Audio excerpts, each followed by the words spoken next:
শেখ হাসিনা হয়তো তার বাবার মৃত্যুর কষ্ট জোর করে টেনে নিয়ে 50 বছর দিয়ে গেছেন। এই শেখ হাসিনার হাত কত মানুষের রক্তে রঞ্জিত, একটা মিছিল বার করবে তার পক্ষে পুলিশ ওটা সহ্য করবে কেন, মানুষ সহ্য করবে কেন? সেটা তো সমস্যা তৈরি করবে দেশের মধ্যে বেশি করে। এই জন্যে ওই জায়গাগুলো তারা রেস্ট্রিক্ট করতে চাচ্ছেন।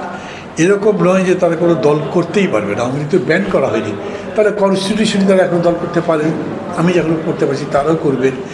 যদি এমন হলো যে তারা এমন কাউকে দিয়ে কমিটি করেছেন যে তারা নিজেরও আসামি হয়ে গেছেন, তখন তাছাড়া এটা তারা করতে পারেন, এরকম বোধ নিয়েই সরকার চলছে। রেজাল্টকে সেটা দেখতে হবে। যদি আওয়ামী লীগ এত কিছুর পরে শিক্ষা নিয়ে থাকে, গণতান্ত্রিক পথে আসতে পারে, আসুন, আমরা গণতান্ত্রিকভাবে মোকাবেলা করব, রাজনৈতিকভাবে মোকাবেলা করব। কিন্তু ওই যে ডক্টর ইউনূস বলেছেন না, শেখ হাসিনা ভারতে আছেন, থাকুক, কিন্তু এত বেশি কথা বলার দরকার নেই। তাহলে কি হবে?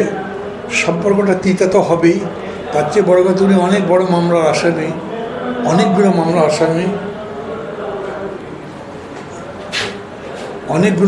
আসামি, ওনার বিচার তো হবে। বিচার করবার সময় থেকে চাইব না আমরা দেশে ফেরত দিতে হবে তো শেখ হাসিনাকে।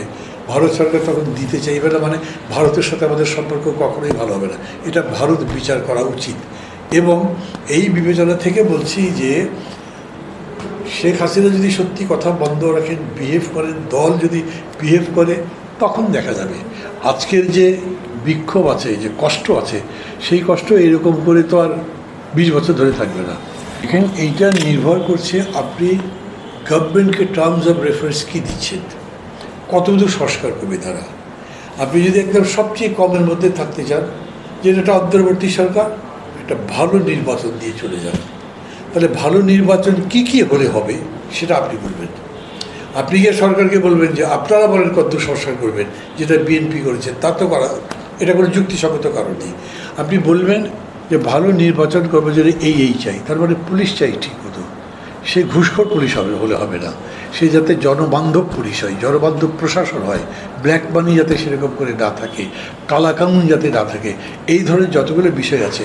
আর আপনি যদি কনস্টিটিউশনাল চেঞ্জ চান, মানে যেমন ধরেন যে 2 টার্মের বেশি থাকতে পারবে না, তারপরে সংখ্যানুপাতিক ভোট হবে, বাইক্যামেরাল লেজিসলেচার হবে, এই সব বিষয়গুলো বললে তারা বলবেন এই কাজ করতে আমাদের এতদিন সময় লাগতে পারে। আপনার যদি মনে হয় যে এটা বেশি চাওয়া হলো, তখন আপনি যুক্তি দেবেন, তারা যুক্তিসঙ্গত একটা সময় আসবেন, শেষ করে দেবেন। আমাদের কোনো তড়িঘড়ি নেই যে এতদিনের মধ্যে ভোট হইতেই হবে, এরকম তো না।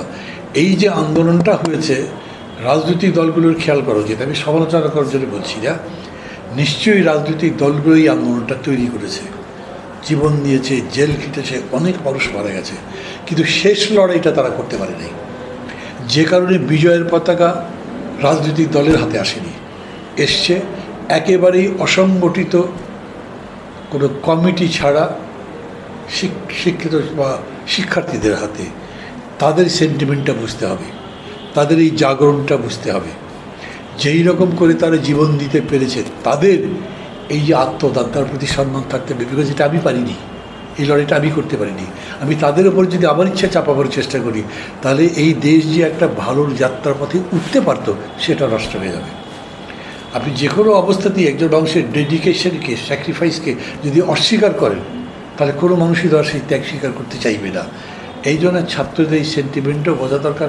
তারা বলছে বৈষম্যহীন সমাজ চাই, অনেক বড় টার্ম, কিন্তু তারা তাদের এই যে শহীদি মার্চের মধ্যেও ভোট রাজনীতি যেগুলো কথা বলে নেই। তো এটা নিয়ে তো রাজনৈতিক দলগুলোরও তাদের সাথে সব কথা বলা উচিত। তোমরা কী চাও, কদ্দূর চাও, রাজনৈতিক দলগুলো এগিয়ে যেতে পারে। সেই মিলে আমি বলছি যে একটা জাতীয় ঐক্যমত্য যদি না হয়, তাহলে এত রক্তদান বৃথা যেতে পারে, ওইটা করতে দেওয়া উচিত হবে না। তাই সময়সীমার ব্যাপারটা কোনোভাবেই বড় না। এটা যদি 6 মাসের মধ্যে পারে, 6 মাসের পরেই ভোট হোক, কিন্তু যদি এটা জেনুইনলি 3 বছর লাগে, তাহলে 3 বছর পরে হবে। এই ঝগড়াঝাটি তর্ক করবে কোনো মানে নেই।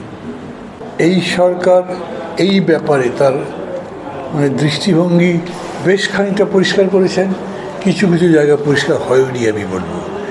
এটা একটা খুবই বড় সংকট। আমি আপনাদের বলি, আমি নিজে এই ঘটনা ঘটবার পরেই পত্রিকায় লিখেছিলাম, আজ থেকে 3 সপ্তাহ আগে, এই সরকারের সামনে এটা একটা বড় সংকট হবে। ফ্যাসিবাদ থেকে গণতন্ত্র উত্তরণের পথ কী?